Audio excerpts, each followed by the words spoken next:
Welcome to the Jiu-Jitsu Crucible podcast. Roger doesn't lose this kind of control. He's not the guy who loses this kind of control. I think he got it. I think he's gonna get it. Buchecha on the choke here, really close to finishing. Excuse me, Roger on the close to Buchecha. It looks very He's gonna get it. Join us as we talk about competition, recreational training, business development, and all things Jiu-Jitsu.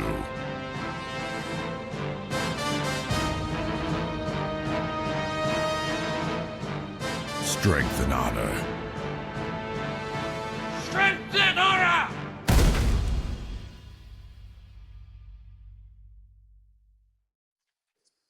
Hey guys, welcome to the Jiu-Jitsu Crucible podcast, episode 6 with Rick Ammendolia. Did I say that right, Rick?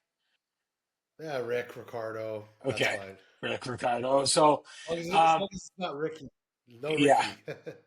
Got it. So, guys, I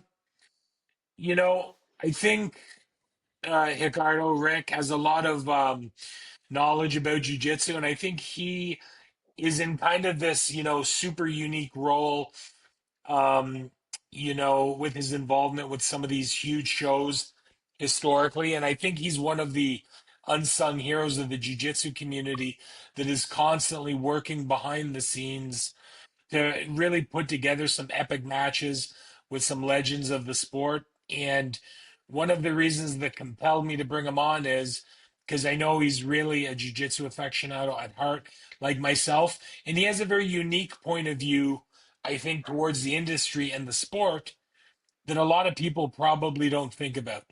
So, Rick, if we could just roll it back to kind of your first touch on Brazilian Jiu-Jitsu, and if you could kind of bring us to current day in a fair amount of detail, if you're comfortable with that, please. Yeah, totally comfortable with that. Thanks so much for having me on first, and appreciate the kind words. It's funny because some of my early days are also some of my memories, which you were involved with back in the day, but we'll touch on that later. One of my first ever cool seminars, but we'll talk about that another time. But yeah, I live here in Ontario, Canada, in Hamilton, born and raised, Italian parents. And my father was actually a karate black belt. So my whole life, I kind of grew up, just like loving martial arts and like looking at my dad as like this, black belt in karate superhero kind of guy. And, I just always had a thing for martial arts. And my brothers did other sports like soccer and hockey, and I just never got into those.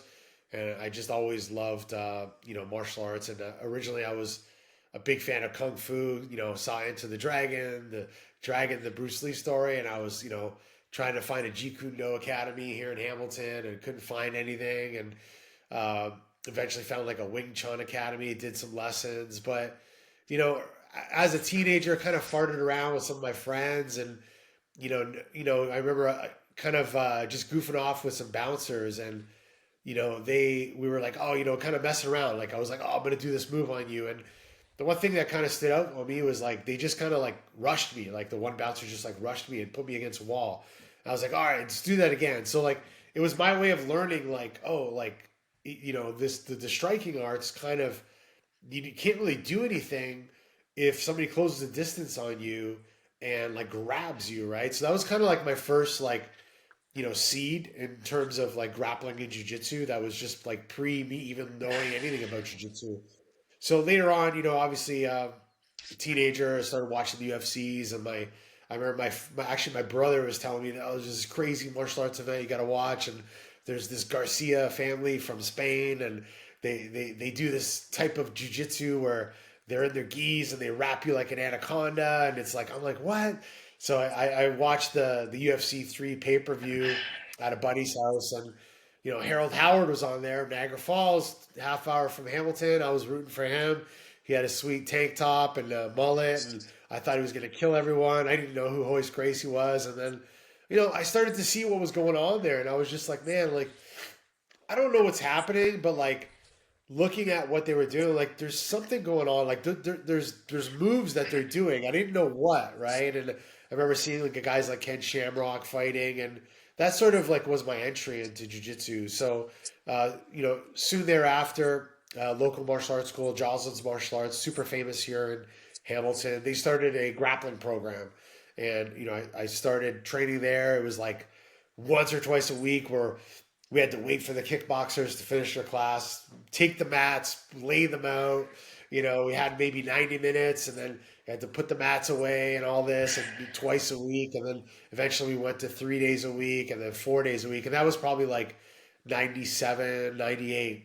So, did that for a little while. And then, as jiu-jitsu started to kind of come into North America through magazines and more, MMA shows or NHB at the time, and VHS instructionals, that sort of like inspired like me to really kind of embrace what this was, and I wanted to learn more about the culture of jiu-jitsu and started looking at tournaments and just everything, and that's kind of where it all began for me. In '99, we actually, like as a group, we went and visited the Carlson Gracie Junior Academy in Chicago, or sorry, '98. And I did some local tournaments here and there, but we really had no idea what we were doing until we started to visit like actual jiu-jitsu academies, and we started to learn like, oh, there's tournaments. Like we were just learning it, purely for self-defense reasons, right? And we started to, understand like there's this whole tournament circuit in Brazil, and so on. So we started to grow the program, and I trained at Jocelyn's under Jeff Jocelyn for a number of years, and then we eventually transitioned to becoming an Alliance Jiu-Jitsu affiliate in '99. We started to visit Professor Romero Jacare's academy in Alliance, or in Atlanta, Georgia. And I would go every year with Jeff and with other people. I would go myself. I visited frequently myself over there, and that's when like I think like we hit like the second level of like actually learning what jiu-jitsu was, and not just like grappling or MMA. So I trained at Jocelyn's for a number of years, visited Atlanta, went to compete in the States a few times, bumped into you at the Henzo Gracie seminar in the Grappling Arts Academy back in Yeah. the day. That was awesome. Still moves that I remember to this day. Right? It Yeah. was really cool. And I remember like the one thing that stuck out for me was like I think you and Henzo were just kind of friendly sparring, Yeah. and he kind of did that overhead sweep, like the balloon sweep, and I was like, holy shit! Like I had never seen anyone do that. And you're a big guy, and Yeah. he was late at the time, like 180, 175. So that really like, things like that just kind of opened my eyes. So, back to the story, training with Jeff, and towards, I would say like 2007 and eight, Jeff started getting a little bit more into like mixed martial arts and fighting in the UFC. So one of my friends, PJ O'Sullivan, decided to open up an academy called Pura Jiu-Jitsu, and as well as in the city, and it was just 100% focused on jiu-jitsu, and I ended up just going there to train to What help him belt out. were And you at that time, Rick? when I left, brown belt, so I got my blue, purple, and brown through Romero Jacare and Alliance, and then when PJ opened up, I went there as a brown belt. So we started the academy around 2008, and then we affiliated with the Mendez brothers 2009. What happened was Andre Galvão came to Canada to do an MMA fight on an Indian reservation. And we had a mutual friend, his manager, Ed Suarez at the time, asked me if I could help him out and, make sure he's taken care of over here and all that. So I did. And then we hit it off, like, hung out, my wife's Brazilian, and, we spent some time together with Andre, and we really hit it off. And he was like, man, you guys got to bring the Mendez brothers here. They're amazing. So we did that a year later. And then actually the Mendez brothers originally wanted to move here and like, kind of open an academy, but then they obviously got a much sweeter gig in Southern California. So we ended up affiliating with them about a year later. And it was great. Like the first years when they didn't have like the AOJ Academy officially established, because they would come from Brazil and spend like maybe 2 weeks and just like, 3 classes a day, just like drilled everything. And it just really opened our eyes into like what modern jiu-jitsu was. Like we had an idea, but like we didn't understand like really the positions that they were doing. And what amazed me at the time was like, I was starting to get a little older, and I was like, oh man, like they're gonna show all this like really fancy shit that I won't be able to do, but they did it. They was like, here's how to do De La Hiva properly. Here's how to, knee cut pass properly against the shins. Like just tons of things that were just like not super advanced. Of course, they taught us those things, but like I was more so like impressed with like their advanced basics. I think people underestimate the knowledge that they have. So, anyways, back to the story. Training with them, visited the academy a couple times. They came back and forth. And what was really cool is when they couldn't come to Canada, they would actually send some of their like higher level students to come train with us and teach us their curriculum. So we would refer to it as like our upgrade of the curriculum, usually 2 3 times a year. And they would come and they'd be like, all right, so like, all right, guys, we're passing reverse Del Hiva with the grip here on the collar and the grip here on the knee. Now we're gonna start doing the opposite grips. Like so, it'd be like always like a modification. So we did that for a couple years, and then in 2012, a little bit after they opened up their academy, we all went out there for a visit and ended up getting my black belt through the Mendez brothers. And I was the first black belt officially from them, and PJ O'Sullivan as well, who I was training with. And that's sort of where my jiu-jitsu, path led. And I've been, helping out at PJ's Academy, Pura Jiu-Jitsu, this whole entire time, and I still teach there as well today. So one thing, that was asked of me quite recently, I know you guys had that affiliation with the Mendez brothers. Then as the rumor go, when they got into Costa Mesa and their main AOJ school, they just kind of did away from their affiliation and that was their decision. Can you tell anybody about that or like what happened? Like because you guys did have that relationship and if I recall, I think sometime in the last 24 months, Guy and Tynan were up in the Hamilton area. I don't know if that Yeah. was with you guys, but yeah, I just found that kind of curious Yeah. So what ended up happening was, Atos and the AOJ team were kind of like, together. through some transition. So at one Hmm. point we were like with Atos Jiu Jitsu representing them, and then when they left Atos, we parted ways with them. But around COVID, our academy kind of had to shut its doors essentially because we had the COVID obviously, but then once we reopened with like no contact jujitsu, there was a massive flood, and the academy actually destroyed it. We were like we thought we were done, like there was going to be no more gym. So then we ended up moving just a small group of us back to uh, open up in another gym here on the mountain.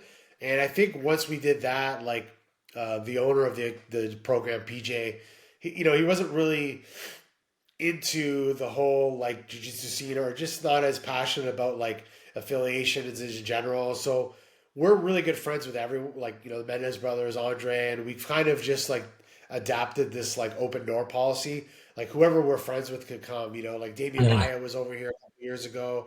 We had a couple other guys come. So I think we've just kind of transitioned to just kind of be our own thing. But I'm still black belt under Guy and Hoffa, and they still come from time to time. And we're good friends with Tynan, so he's been here a few times. So we'll always have that kind of continuous relationship. But our school is not as of like a big competitor or a comp. It's not really a competitive school. It's more like Hmm. I'd say like a majority hobbyist, right? Hmm. So we just kind of do our own thing for the time being.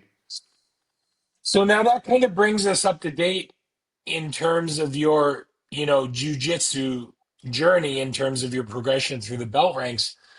But like you are always very active. You're one of those guys, whether it started in Atlanta, I remember it was either 4 or 5 or 6. I saw you in Tijuca Tennis Club at the Worlds in Brazil.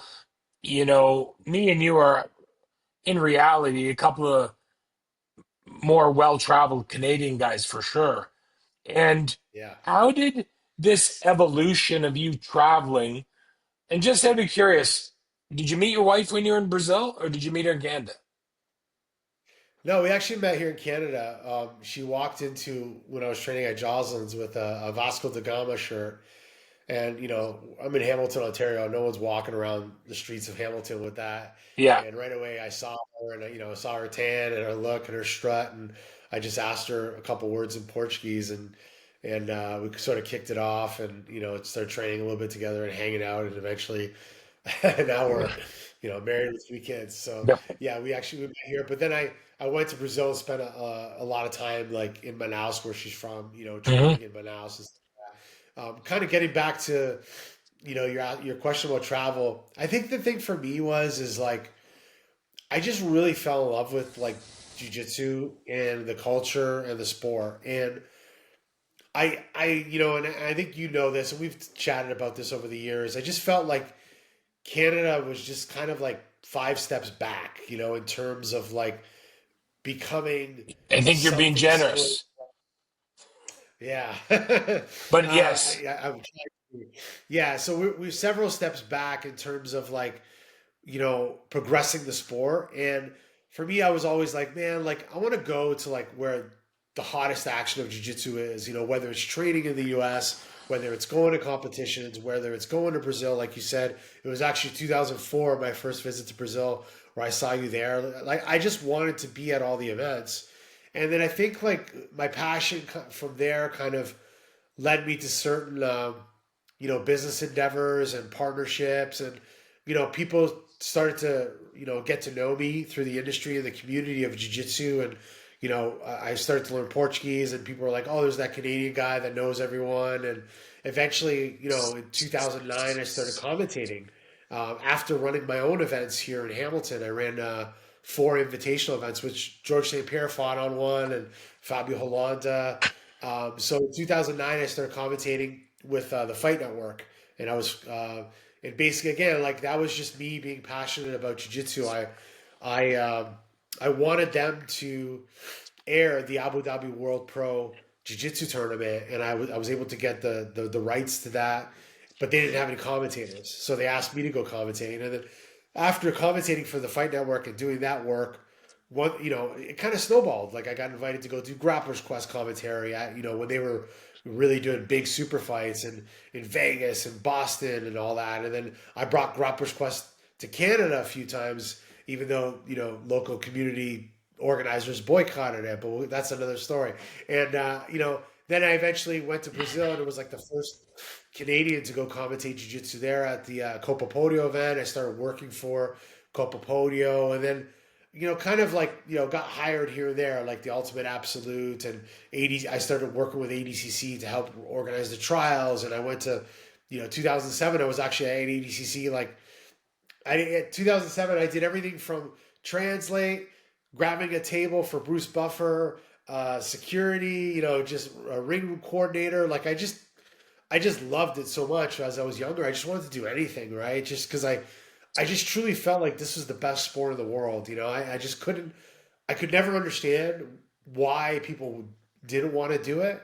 And I just wanted to help give it exposure and grow it here, even though there was pushback. So I think for me, it was just like, my passion for the sport kind of led me to commentary. And then eventually in 2015, I was asked to commentate for Flow Grappling at a series of events, and then eventually was hired on full time years later to be the manager of rights acquisition. But again, like I'm there doing that, but I also have 5 other jobs that I do unofficially. Like I'm the matchmaker for Who's Number One. I still do translations. I'm kind of like a general consultant. I help with media relations. I help with athlete relations. I help develop the strategy for the platform, and so on and so on. So it's weird. Like I'm pretty blessed because I kind of like created my dream job. You know what I mean? Like over the years, like every step and every and every opportunity kind of led me further to where I wanted to be. And I truly never could see myself doing anything else other than being involved in the business of jiu-jitsu in one way or another through promoting it. I find that one thing we have a unique similarity. We both started in jujitsu, and you kind of as you mentioned got involved with the infrastructure of events, maybe a bit of commentating, matchmaking, and my parallel was I got heavily involved in the business consulting. So it's both started as jiu-jitsu guys, both went up, got our black belts. You were at the first seminar where I met my teacher in '97 for the first time. And that day, as you mentioned, like I was sparring with Henzo, and that day irreversibly changed my life in a way I never thought remotely possible. And it's funny because we each find our own path. Um, but, I've got a ton of questions about, and we'll start kind of, you know, let's start with ADCC, for example. So I went to my first ADCC in 2005 when Hodger won double gold. And, something I'm super proud of is I have not missed an ADCC since. China, Spain, Trenton, Finland. And I've been at every one, and it's been this incredible journey. And I don't know all the inner workings, and I don't know what your level of knowledge is. But going back about three events, when Mo kindly got the reins and he kind of took over, it was such a galactic leap forward in terms of production and professionalism. And again, maybe I'm being greedy or selfish, but I can't understand why the community is not more disheveled that Mo's not going to do the next event, allegedly, and apparently he's out. I have it on good authority that he's out. And I really think that's a blow for ADCC. What are your thoughts? Yeah, I think what he did was really necessary for ADCC because I think in 2015, as you mentioned, you've been to all of them. I think that was probably one of their worst ones before Mo got, before it went to Finland. Brazil was pretty bad. Mo kind of got into the promotional aspect in the 2016 2017 cycle for the trials. And that's when, it's interesting. Like when he came in, that's when Flow was kind of like really on the rise too. And I think the difference was, we were able to help kind of put ADCC on steroids, for lack of better words. And, we were able to insert a ton of content, we coverage of the trials, which no one ever did, right? Like, Mhm. and so basically we were able to help with the storytelling from the first trials in New Jersey to the last trials in Europe or Asia, and then follow all the way to ADCC in Finland, where at the exact same time, a guy like Gordon Ryan, just sort of entered into the equation as well. So we had the perfect storm, in my opinion, of Flo, Mo, Gordon with one of the best events ever. And then ADCC 2017, in my opinion, was one of the best ever. I think it was, probably one of the most, I just liked it, like just being there. I thought it was really clean. And then Mo wasn't in charge of the worlds at that point, but he did the trials. And then from there, he was like, okay, give me the worlds, right? And then he bumped the 2019 worlds to become like just insane at that time. Everything from the Flames to the Japanese drummers, and then enter into the equation Nicky Rod, the Mhm. black belts, and then you enter in Lachlan, leg lock and all. So it's just like the perfect storm that emerged, and then obviously 2022 we had the whole situation with Gordon and Andre, and that sort of, just another lightning bolt added to the bottle, and it just kind of went boom, boom, boom. But then obviously last year, there's a whole situation with CGI and in ADCC and Mo and Craig and all that, which it's Soap pretty. opera.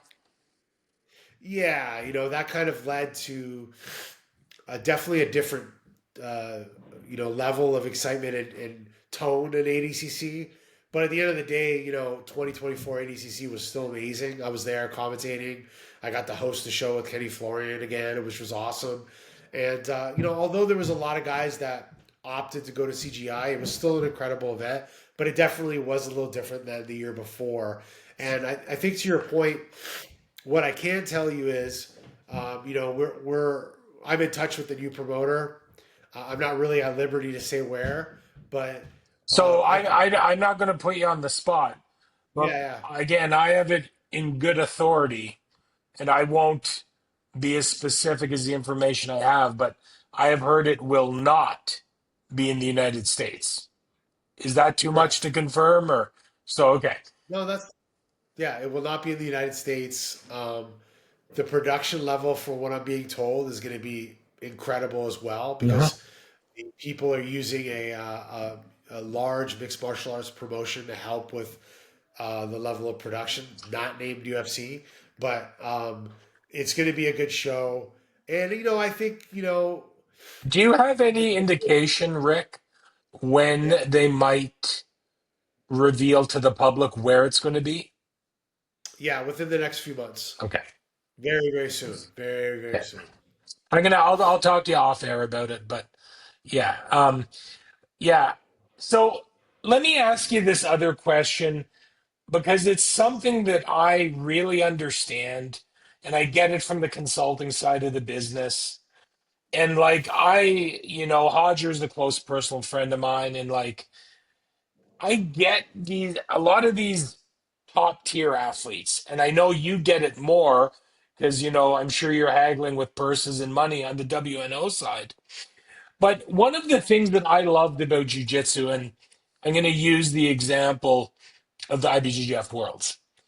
We've got Pregisa, we've got Marigali, we have these guys that are not going to Worlds, and I feel a lot of that is, some of these guys think the IBJJF did them dirty. A lot of these guys, there's no money. But the thing that I love about jiu-jitsu, whether it's Adolfo, Buchecha, Faria, Hodger, Bahal, you could go up on the floor of the pyramid, talk to these guys, get a photo. And what are your thoughts are when comes money, substantial money, a lot of that availability is going to be shut down and closed off. And it could fundamentally change so many aspects of the sport. And listen, I'm for these guys getting paid.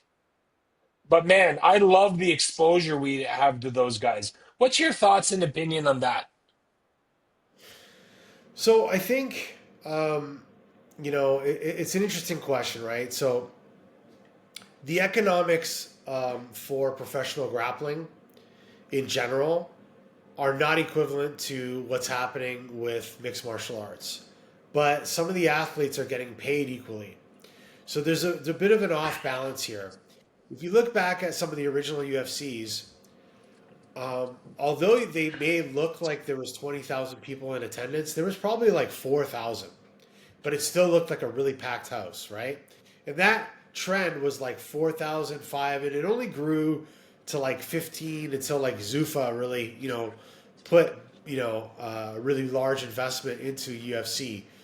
So the challenge we have is that we have pro jiu-jitsu athletes, but they still need to compete in events like amateur, events that such as the World Championships and all these other events because of the prestige, and they use that as well. They want to open an academy, they want to say they're world champion, they want to do this, they want to do that.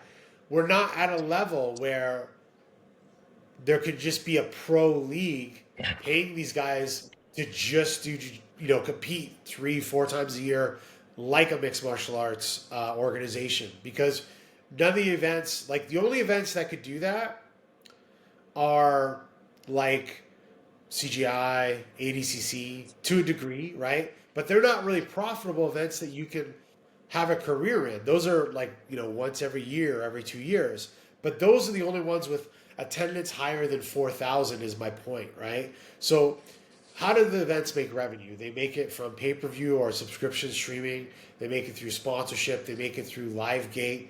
And, there's a lot of events out there, but like, they're not all doing like above 4,000 spectators. You know what I mean?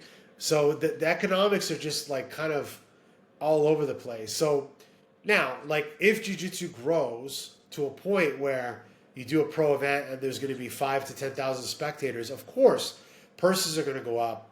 The sustainability is going to go up. It's going to change the economics. It's going to change lives for these athletes, but we're not there yet. Jiu-jitsu is going to do a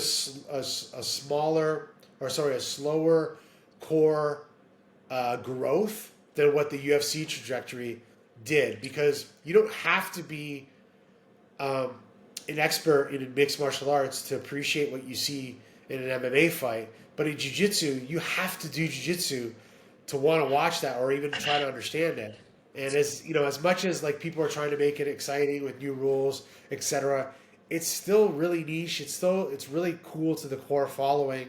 And yeah, if there's some craziness involved, like kind of what CGI does, they're gonna occasionally draw in some casual fans, etc. But at the end of the day, what do MMA fans do when it goes to the ground? They're booing, And Yeah. if MMA fans don't appreciate it, I'm pretty sure the average Joe Blow doesn't either. So I think that we have to grow the amount of people doing jiu-jitsu, and then that way the spectator base grows equally, and then that way the economics can change, and that's when we'll start to see athletes say, well, hey, like, I'm making this money. I'm pulling up to a pro event with a limo and sunglasses, and I'm not doing any photograph. You know what I mean? Like, we're not there yet. We're Yeah. pretty far from it.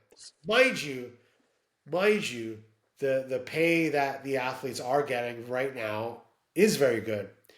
If the athlete wants to hustle and accept the fact that they can't just compete to make a living, and I'm sure you know this as well. There's many ways to make money in the sport. It's your prize money, your sponsorship, your academy, your private lessons, your instructionals. Like, there's many, many different seminars. There's many, many different ways that they can make money, and kind of like live a life almost better than some of these UFC guys, traveling the world, teaching seminars worldwide, and growing a network. Like that's some of the things I think some of the athletes don't understand. Like, they need to grow their networks as opposed to like just trying to haggle for the short term dollars and like trying to make them, trying to just make a ton of money up front, right? I think a lot I think of, those, yeah. I yeah, think a lot of athletes miss the boat. Tell me what you think of this. I believe if you are a male adult black belt IBJJF world champion, if you're willing to hustle, you're going to be good. yeah, yeah. Keywords if you're willing to hustle. And I get it. And I spend a couple months every year in Brazil, and I really I get it. Um, Yeah. Let me ask you this: when I just say to you, okay, Pergis, like Felipe Pena's not at Worlds anymore, Galley's not at Worlds anymore, like that makes me sad. As a fan, does that make you a bit sad? Yeah, I think because those two were very special and unique, and their stories were incredible, especially at the Worlds, in their own way, right? And for different reasons. Of course. Marigali is a bit of a polarizing person, but what Pena was able to do over the years in his career, it's insane, right? So it does make me sad, but unfortunately, that's just the nature of the beast, right? Like, some athletes will choose to do, like we just talked about, right? They'll choose a path to fighting professionally or growing their gym. Like, Pena is one of those guys that understands, like, he has a gym, he has an association, he teaches seminars. He's from a good That's family all. too, though. Exactly, for sure. And Nicholas is now, unfortunately injured. So now he's. I think he posted about this the other day. He's basically understanding that, like, sometimes these setbacks in life force you to evolve as a person. And I think now he's focusing on online courses and his academy and seminars, and it's something that he's never done before. And you know what? Maybe he'll do it for the next 2 years and retire completely from competitive jiu-jitsu. I don't know. I don't think so, because I think he's obviously amazing, but you just never know. Sometimes these things happen for a reason. I know you work with him closely. It's also sad that Mika wasn't there this year. Yeah, Mika. It's interesting with Mika. Um, Do you think he'll do it again, Mika in and your his, opinion? yeah, You think he might? yeah. I think yes. I think that Mika and his father, they're very, like, every year they make specific plans, and I'll speak to them in the beginning of the year, and we have like a download, and I'm like, what's this year going to be like? You know what I mean? And like the beginning of last year, he was like, Mika's going to do the Super Grand Slam, every IBJJF major tournament and ADCC. That's all he's going to focus on. So if you notice in 2024, he actually didn't do many super fights. I think he did like one or two. Whereas maybe before that, he was competing a little bit more frequently. So they have long-term plans that coincide with what they choose to compete in. Like Mika's father, Malky, he's got this really interesting plan. I can't really say too much, but it'll be revealed soon. And Mika's a big part of that because Mika's at the forefront of whatever he does with his association and academies. So you will see Mika be competing back in the gi probably next year. I think he's going to be doing more super fights this year.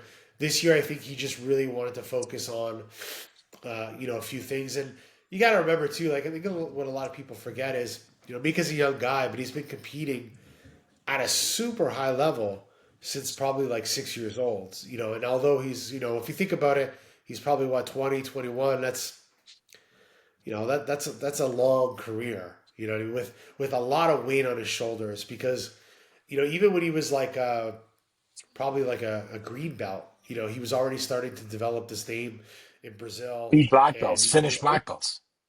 exactly, like that's how I discovered him.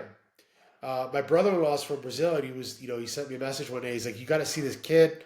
He's a blue belt, and him and his father, they declared that he could tap out any black belt in the world, and he made a challenge here in Manaus." I was like, "What?" And then this guy Leonardo Renaud accepted the challenge, and I know who Leo is. I've seen him compete.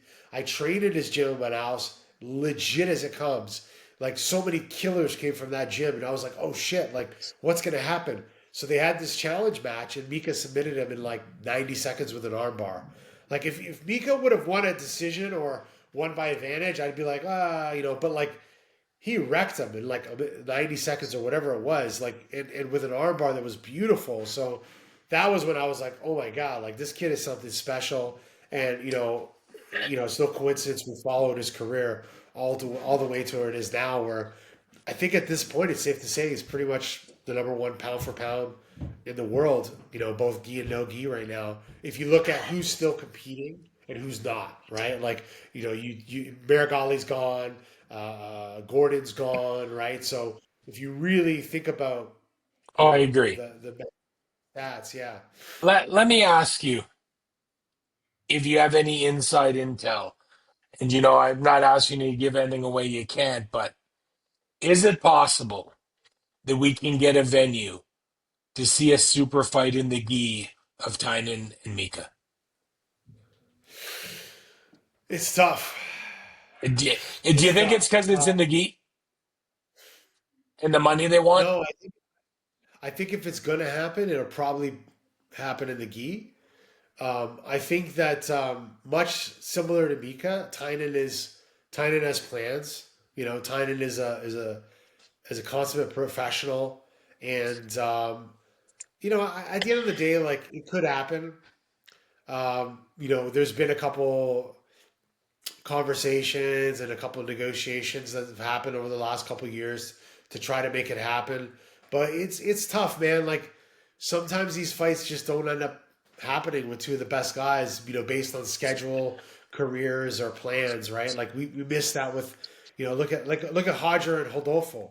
That was one of the ones I always wanted to see. We just kind of missed that timing, right? And it could still happen. I know that they're both very young, they're both very active, and with all the money that's coming into the sport right now, there's a very good chance it could happen. But as I know right now, there's no current negotiation going on, but that could change very fast. And again, I don't want to put you on the spot, but the rumors I've heard is it probably won't happen because they both want too much money. Any thought on that? That's not even it. Okay. No, Okay. no. It's more of like we're fans, right? Yeah. So from our perception, all we think about is the best matches. We don't wake up in the morning with Tynan or Mika and his Yeah. family. We don't Of know course. what plans they make, right? We don't know what gym they want to open, what car they want to drive, what course they want to sell. We don't know any of that. So from our perspective, we're looking at it as we feel it's their obligation, whereas they're looking at it as, yeah, we could do that, but we also have a lot of other plans in our life that are priority. So it's challenging, right? But I don't think money is the issue. I think it's just timing. They both have different goals. Like I said, like Mika was if you look at Tynan, he generally does the gi season and then sort of teeters off, whereas Mika kind of like does the gi season and then we'll do ADCC or super fights. Sometimes Tynan will do super fights too, but they both have different schedules and timelines. It's just a question of just meeting them in the middle. So one thing that I talk a lot about in my circles, and I think your answer might be about the same. We're not waking up with them or their families, but I think there's been criticism of certain teams, and there's been criticisms of certain athletes. So, like back in the day in Brazil, we're talking absolute division. With Hodger, Zanji, Jacare, Marcelo, Tedede, Andre Galvão, and it's like we had a much wider range of weights going and doing the absolute. And it seems as the sport has evolved, there is more money, there's online courses, online instructionals, and it kind of seems that some of the teams or some of the professors are a little bit more protectionist in terms of maybe putting the top guys in the absolute. That was very common once upon a time. What are your thoughts on that? Yeah, it's again, it's hard. It's hard to know the answer. It's hard to speak on anyone else's behalf, but I think you kind of hit the nail on the head. Um, a lot of teams are trying to derail alliances run as the best in the world, right? Yeah. So if they put their best guy in the absolute, run the risk of him losing, or they keep him where he's good and in his division where he's going to win and get more points for the team. So I think that plays a little bit of part into it. I think some of the athletes, have their own expectations on what the absolute title should do for them, and whether it's financially or just in general. So I do think there's a difference of some of obviously the generational difference, right? But I also think that the great thing about jiu-jitsu is the turnover and evolution and all these new stars that continue to kind of emerge. And we are kind of going in a weird, or we're kind of coming off of this weird situation. But then again, if you look at it, how cool will it be to see next year's absolute if we get Jansen in there and Mika and Eric Muniz and Kind of. and maybe Ali comes back or whoever, like that, then it'll just revitalize itself once again. Or Mayram, like he did this year. So Yeah.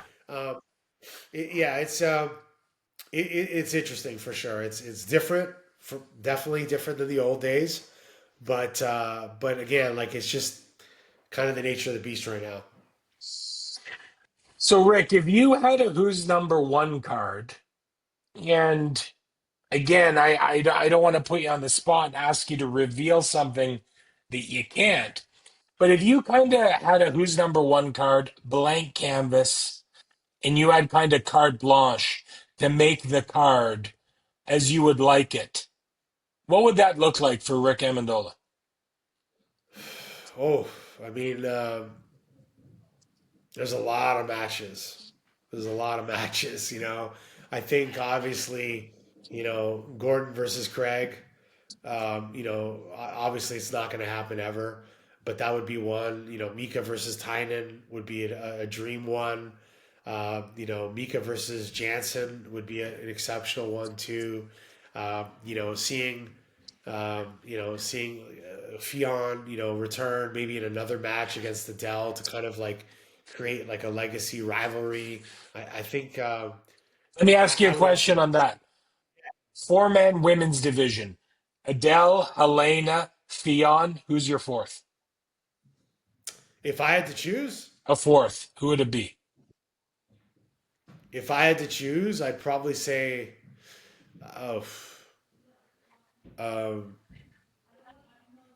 I want to say Gabby Pisagna, but she hasn't done enough in the nogi to warrant that. So I'd probably say Ana Carolina Vieira. Now, the reason I'm saying Ana Carolina Vieira, ADCC champion, won in so many matches, and and that's why. But as a fan, I would love to see Gabby in there Yeah. because she's one of the most dominant female gi competitors ever. She won Nogi Worlds and some other competitions in Nogi, but she still hasn't won the ADCC accolades yet. So For once that me, happens, for me, yeah, I give Gabby the unicorn status. yeah, Like for yeah, me, and for me, yeah, there's not too many unicorns, but man, I've seen her handle. I've seen her fight Tay. I was in Brazil for the nationals. I was at Worlds, and all Diane's got is that score, double under, and pray, and like Danny's just an animal, just an yeah. animal. Like, yeah, she's impressive. Um, do you think she'll do next ADCC? Yes, I do. I think that her, much like Malky and these other coaches, I think her coach is pretty calculated, and he wanted to test the waters with her at a couple different nogi events. Not gonna lie, we've been in talks to make her who's number one debut, um, but it's just all about timing, right? It's all about making the time work for the schedule for her, but also for the company. And but I do think that with the popularity of ADCC and just Nogi Jiu Jitsu in general, I could definitely see her getting into ADCC for sure. So I had another question for you because I find it interesting because when we talk about polarizing aspects of the sport, I think if we're being fair and we're being transparent, I think the IBJJF as an entity itself is very, very polarizing because they constantly receive a lot of critique. They've undoubtedly done so many positive things for jiu-jitsu, polarizing all the same. But if Rick was king for a day and he could make the changes that you want with IBJJF, what would they be? I'd retire. I would remove me from that position because heavy lies the crown. Though it's I don't know. Like honestly, like I think that they've done an amazing job of growing the sport, and I think that people don't understand what they've done. Not just for themselves, not just for the athletes, but for the academies and the academy owners and helping to grow their businesses. People don't look at that. People like to, have negative comments about, you know, anyone that's doing well, you know what it's like, and anyone that's successful, people will throw stones, right? That's why And I think everybody that hates Huron and Henner. yeah, exactly. Like and it's like I think that the work that they've done to grow the sport and like their mission statement is like to make everyone in the world do jujitsu. So they're not when you do something, you're not always going to make when you have a mission like that and you're doing the right things, you're not always going to make everyone happy. So I think it's tough for them personally. Like I hate advantages, but I get it, right? That would probably be the only thing. Like I think they're doing a lot of good things, and um, I would hate to say something to tarnish what they've done because what they've contributed to the sport, the history and the growth of the sport, and and everything they've done is just tremendous. And I've been pretty fortunate to like work with them over the years, and they're really professional and visited their headquarters a couple times and always, having good chats with them on a biweekly, almost monthly basis. So, I think that just people don't understand because their lack of communication and they don't understand what their intention is, right? And it's amazing, like, look at what they've done with like the Masters Worlds where, they're giving, these Worlds titles, making people earn these titles, but like, that as we said that gives you another career path, right? Like if Mhm. you're a masters world champion, against the hobbyist, guy that like that just kind of does jiu-jitsu for fun, like, you know, that's something to that's a credential, you know. And I think that they do an amazing job overall. And I think you know, like I said, like, you know, whenever you're successful, people criticize. So they've done way more to grow the sport than they've ever done to inhibit its growth. Of course, that's absolutely true. The one issue I have with the IBJJF is very, very recent, and it's been widely criticized. And it's the earpiece. Too many times are we getting an extended stop in the action. The referee is tapping his ear, and then we're waiting for the table refs to give the um, verdict, so to speak. And you know, you've got the athletes on edge, and then you know, quite frankly, there are inevitably calls that people don't understand. And you know, like I would almost rather live with the human error because there's still human error with this. But that break in action, I think, is painful and it's a bit tough. Yeah. Yeah, but if you think of it, it comes from a good place, right? Oh, for sure. The intention is the intention is sincere, and you know, there's always flaws in technology, and there's always, you know, communication errors. So I think you know, I'm more okay with them doing that than like them saying, "Well, we're gonna flip a coin." You Of know what I course, mean? yeah. Like, yeah. So I think, you know, it's just, again, it's just one of those things where, you know, the intention is to have correspondence with the side referees, to have clarity when needed, and occasionally if there's, you know, delay or an error, it's, you know, it's for a good reason, right? But I understand what you're saying. So we're in the last 10 minutes here, Rick. So a couple tough questions for you. Greatest gi jiu-jitsu match ever. Greatest gi jiu-jitsu match ever. Um, I mean, I think you can agree to this. I think it would have to be Roger Jacare. You know, because of the drama that transpired, because of like just everything going into that match, and also just because of like what happened, but also the energy of the building. You know, like that. The like I've never been to a tournament and I've never felt anything like that in my life ever again. Like that was insane. Where like the entire crowd just, you know, turned their head, and you know, and then you have Jacare like stuffing his arm into his belt and continuing to fight Hodger. Some would say flee, and you know, eventually, you know, get the win, but survive, right? Survive, you know, the last few minutes against the great, you know, many who consider the greatest gi competitor or overall gi and no gi competitor of all time. So I think that was it for me, because the reason why I say it too is it's the story of that. You know, like you could tell that story to your neighbor and he would just be like, holy shit, I want to, you know, that's amazing, right? But if you tell a story of like someone else, like, oh yeah, then in the last 2 minutes you got a sweep, you know, like that's exciting too for us. Yeah. But you know what I mean? Like the average Joe on seeing what Hodger did, or sorry, what Jacare did, you know, getting his arm dislocated, pulling it out, stuffing it in his belt, and continuing to fight and then win.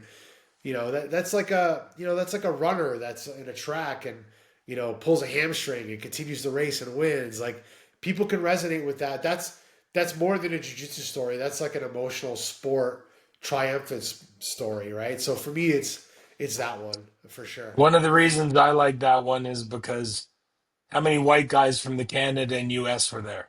Not very many. Yeah, yeah, it's true. I would say though, you know, for me, and I'm biased. Hodger's a friend of mine, and I've had a great relationship with him. But I thought it was very telling with 7 years off when he came back and fought Buchecha the second time. Yeah, that was quite something too. That was again, you know, it's that match was exceptional, and the story, you know, was exceptional, and how he won was, you know, was just incredible, right?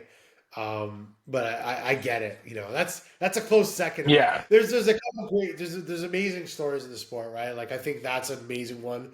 I think, you know, Ted coming back from, you know, 7 years off similar, different circumstance, almost dying, due to drug related issues, and going to the Europeans and getting a silver, and fighting his rival Shaolin, who he lost to so many times as a black belt, and fighting him in Polaris and beating him, like that was incredible too for me, just because like again, it's a personal story, right? Like seeing a guy that was an addict and battling these demons come back from basically the dead and then overcoming his longtime rival. So that's the beauty of our sport. I think we have a lot of those stories, and I love to tell those stories. And like, I feel like the old fart that, it's in the academy, but Yeah. like, I think that's the thing that makes jiu-jitsu special, and like seeing these kids come from like slums and overcoming and becoming financially successful, and